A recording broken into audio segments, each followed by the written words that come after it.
É fantástico para Lewis ganhar 7 títulos mundiais, mas se seu carro está indo muito mais rápido que os outros e ele ainda pode se dar ao luxo de cometer alguns erros e ainda assim se safar. É como pilotar com um dedo enquanto fuma um charuto. Eu não me sentiria bem se na minha carreira na sinuca eu estivesse jogando numa mesa onde os buracos fossem maiores do que dos meus adversários. Bom, frase essa que não pertence ao piloto caro, muito menos do roteirista. Mas então, quem foi que teve a ousadia e a audácia de falar uma coisa dessa sobre o piloto mais popular da Fórmula 1? Foi um jogador vitorioso e lenda, porém não é o Baianinho de Mauá. Na verdade é quase. Um falastrão considerado por muitos na Inglaterra, talentoso e polêmico, cheio de opiniões impopulares.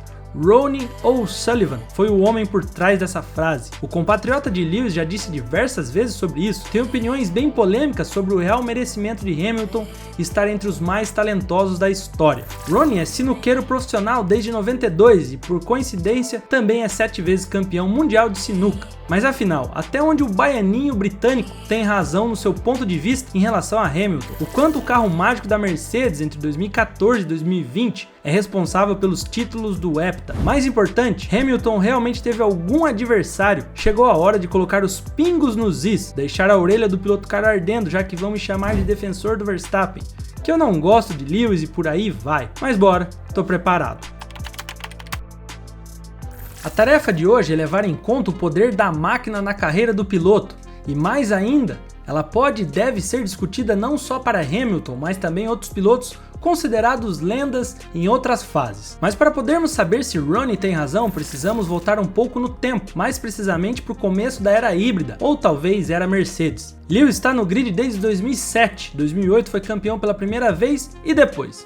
Um campeão inusitado em um ano inusitado. E depois um outro talento e um carro dominante. Renderia uma pequena hegemonia de 4 anos até chegarmos entre 2013 e 2016. Hamilton correria pela equipe alemã ao lado de Nico Rosberg, onde o exercício de pensar começa.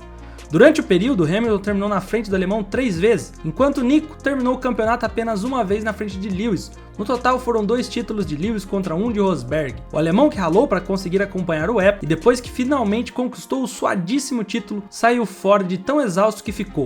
Tudo bem, pelo menos saiu por cima e derrubou uma vez. E depois? Após a saída de Nico, a Mercedes contava com Valtteri Bottas, que vinha da Williams para correr ao lado de Hamilton. Os dois formaram a dupla entre 2017 e 2021, e o finlandês não conseguiu nem ser metade de Rosberg, no sentido da competitividade contra Lewis. Bottas não foi nada, mas nada menos que um clássico segundo piloto, aquele que a equipe manda e ele abaixa a cabeça. Chegava a ser cômico para Bottas, que prometia todo início de temporada ser Rosberg, mas nunca foi, e por diversos momentos se mostrou ser um piloto fraco, patético em um carro extremamente rápido, carro esse que era perfeito. Enquanto Hamilton dominava corridas de ponta a ponta, Bottas brigava com carros inferiores na época, como Ferrari, Red Bull e Renault. Durante todo esse período de Nico e Bottas correndo com Lewis, o britânico só foi ter mesmo dor de cabeça em 2021, onde Max, mesmo com um carro levemente inferior da Red Bull. Sim, pessoal, não estamos puxando o saco, o carro da Mercedes ainda era superior. A gente cavou bastante sobre o motor, qual era a melhor aerodinâmica do carro, favorecia a equipe em mais da metade dos circuitos, além da bagagem de 6 temporadas, da equipe e do piloto na máquina. Mas depois de batalhar com o hepta durante toda a temporada, ele consegue superar Lewis na última corrida, na última volta, lá em Abu Dhabi. Uma temporada frenética entre gigantes, e mesmo que polêmico, o título, estatisticamente falando, foi merecido pelos números de Verstappen naquela temporada, que sim foram superiores: poles, voltas lideradas, número de pódio, vitórias, as tabelas estão aí na tela. E já que não tinha rival na equipe, precisou vir alguém de fora tentar tirar Lewis da posição mais alta do pódio e trazer a tão sonhada competitividade de volta para a categoria. Mas a falta de competitividade dentro da equipe alemã estava prestes a acabar também. Seria mais um sinal? A mudança do regulamento não foi a única grande mudança no qual a Mercedes teria que enfrentar em 2022. Hamilton teria um novo parceiro de equipe, um menino que vinha da lanterninha do grid ao Williams, George Russell. O quão ameaçador parece para Hamilton ter um menino ainda inexperiente como parceiro de equipe na qual ele já é o rei. Isso parece mais uma estratégia da Mercedes para o hepta, ajudar a moldar Russell para substituir ele em um futuro de médio prazo, até porque ninguém espera que em um ano de estreia um jovem piloto seja digna de um campeão, mas as coisas foram mais rápido do que o esperado. O ano começou difícil para a equipe alemã, que sofreu muito com o porpoising, o W13, e os ajustes dos carros vieram muito, mas muito devagar. Nessa primeira parte, a mais difícil da temporada para a Mercedes, surpreendendo a todos, Russell conseguiu ficar à frente de Hamilton na maioria das vezes, e ficou dentro do top 5 até a 9ª corrida. Só saiu depois daquela em que ele se envolveu naquele acidente horroroso com Guan Yu Zhou na Grã-Bretanha, onde muito provavelmente ele também teria terminado novamente num top 5. E na primeira metade da temporada, Russell terminou com 128 pontos, enquanto Lewis com 109. Guardem essa informação.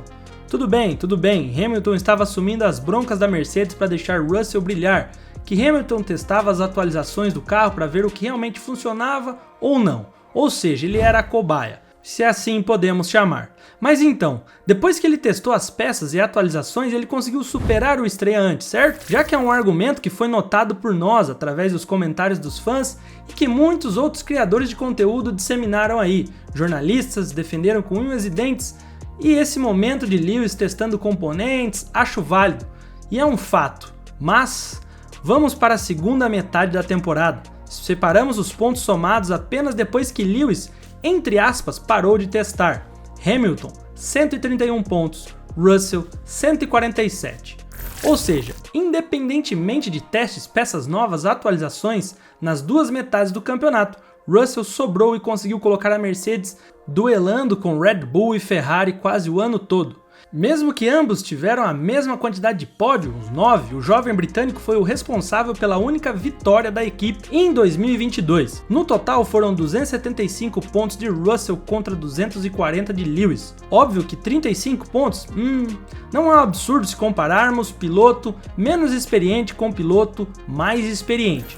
Tipo Lando Norris, que terminou com 122 pontos a mais, e todas as estatísticas a seu favor contra Ricciardo com 37, massiva diferença de pontos, 85, vergonhoso, o que não é o caso de Lewis. De todas as estatísticas, a única que Hamilton leva melhor é nos qualifies. Nas classificações, o hepta leva por 13-9 de Russell, mas com George terminando 12 das 22 corridas à frente de Lewis, os números do qualify não se tornam tão positivos assim, já que na corrida o hepta na maioria das vezes não conseguiu manter a superioridade. A verdade é que, comparando com outras temporadas de Lewis, essa é uma para se esquecer, ou tentar, independentemente de estar ou não testando o carro. Essa temporada, abaixo da média do britânico, gerou muitos burburinhos da imprensa e de companheiros de profissão, questionando as habilidades de Lewis. E é claro que seu amigo da onça e ex-companheiro não iria ficar de fora da brincadeira. Fernando Alonso não poupou o Lewis quando os dois se chocaram na primeira volta do GP da Bélgica. Editor, já sabe, né? This guy only knows how to drive starting first. Bom, eu nem preciso explicar muito o que quis dizer aí o príncipe das Astúrias, e que, diga-se de passagem, erro de Lewis 100%, você gostando ou não. Mas óbvio que esse comentário do espanhol remete a uma situação em que marcou época lá em 2007, quando ambos eram companheiros de McLaren e rivalizaram bonito, clássico rookie versus o experiente, e também é bastante levada como argumento pela torcida do britânico, que tem ou não tem sentido dependendo do ponto de vista. Se liga, Hamilton era um mero estreante, terminou com a mesma quantidade de pontos e pódios de Alonso, que tentava defender o título da época. Sim, também fizemos a pesquisa e, pois bem, a tabela está aí, 109 pontos para ambos, 12 pódios iguais, 4 vitórias para cada. E sabe como o campeonato foi decidido, meus caros? A FIA segue critérios de desempate, porém os dois titãs estavam tão iguais que foi pelo número de poles que foi o terceiro critério a se levar em conta. Tá lá no artigo 7.2d. A FIA irá nomear o vencedor, nesse caso o vice, de acordo com critérios que eles acharem que melhor se encaixa. Ou seja, a FIA usou algo que, entre aspas, beneficiou o Lewis, e aí o seu número foi maior que de Alonso, 6-2 do espanhol. Pronto, agora que foi dissecado, para um rookie como o Lewis foi épico, para Alonso como um experiente foi sim uma derrota, mas não é tudo isso que se falam nos debates. Na verdade, beira muito mais um empate técnico que uma vitória avassaladora do britânico. Mas onde eu quero chegar com isso? Bom, aquele velho ditado popular: pau que bate em Chico, bate em Francisco. Ou com quem ferro fere, com ferro será ferido. O mesmo critério, números, se é usado para falar que Lewis deu uma surra em Alonso. O que sou exagerado depois que analisarmos os números, mas quero saber a sua opinião. É exatamente a mesma. Números, que então podemos falar com tranquilidade que Russell deu uma surra em Hamilton, certo? Até porque quase todos os números estão do lado do novato da equipe. Russell então foi para Lewis o que Lewis foi para Alonso? Enfim, deixa nos comentários o que você pensa a respeito. Com o fim da temporada de 22, Russell e Hamilton comentaram sobre o inesperado W13 da Mercedes. Primeiro Lewis: eu nunca pretendo correr com esse carro novamente, esse definitivamente não será um dos carros que irei pedir para ter na minha coleção. Já Russell soltou: essa temporada foi a melhor da minha carreira, tivemos muitas corridas boas, não chegamos onde queríamos, mas não podemos ficar sentados de mau humor com isso. Bom, só por esses dois feedbacks a gente consegue ver quem foi que tirou algo de positivo de 2022, e também não é para menos. Definitivamente essa temporada não foi um ano no qual a Mercedes e Lewis estavam acostumados a ter, brigando ali agora no meio do pelotão e se frustrando para conseguir extrair algo do carro. Definitivamente esse W13 não dá para dirigir enquanto fuma um charuto em Ronnie. Com isso, juntar os cacos para voltar a competir na ponta e conseguir superar o seu teammate. E mais ainda atrás ali do tal oitavo título. Tá cada vez mais complicado, a temporada de 2023 não começou como eles queriam. E justamente é aqui que eu tive que refazer todo esse parágrafo completamente, uma vez que a temporada começou de forma péssima aí para as flechas de prata, e a pergunta anterior era: será que briga por título em 2023? Não, esquece, essa possibilidade não existe. Mas briga em 2024? Bom, ficou totalmente sem sentido, né? Mas por enquanto começou sem esperanças aí de nada. A verdade é que ainda temos algumas incógnitas que serão respondidas ao longo da temporada. Outra maior é no momento que esse vídeo é feito, Lewis e Mercedes ainda também negociam contratos aí para os próximos anos. O britânico fica ou realmente vai seguir um rumor aí antigo e vai para a Ferrari? Também não seria um má ou bom negócio. Mas enfim, com um carro bom, óbvio que ele ficaria mais tempo, mas se o carro não brigar por títulos, como ele fica? Bom, um carro competitivo, a Mercedes vai deixar o couro comer entre a dupla britânica como deixou em 2022? Ou só deixou porque não disputa muita coisa relevante na temporada?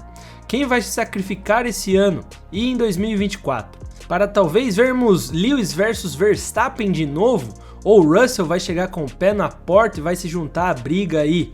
Enfim, a Mercedes de momento precisa de um carro, engolir o orgulho e remar para o lado que a Red Bull remou em termos de conceito, já que a Aston Martin fez e trouxe resultados de momento e vemos Fernando Alonso ali incomodando e subindo aos pódios. Depois, só assim, pensar em deixar o couro comer. Eles podem ter prejuízos durante a temporada, não é nada estratégico. Com ou sem carro competitivo de verdade, dentro da equipe alemã, eles terão que controlar bem as duas feras aí, seja motivando para continuar ou para as disputas internas em prol aí das flechas. Essa pode ser a tal cartada final de Hamilton para beliscar o octa.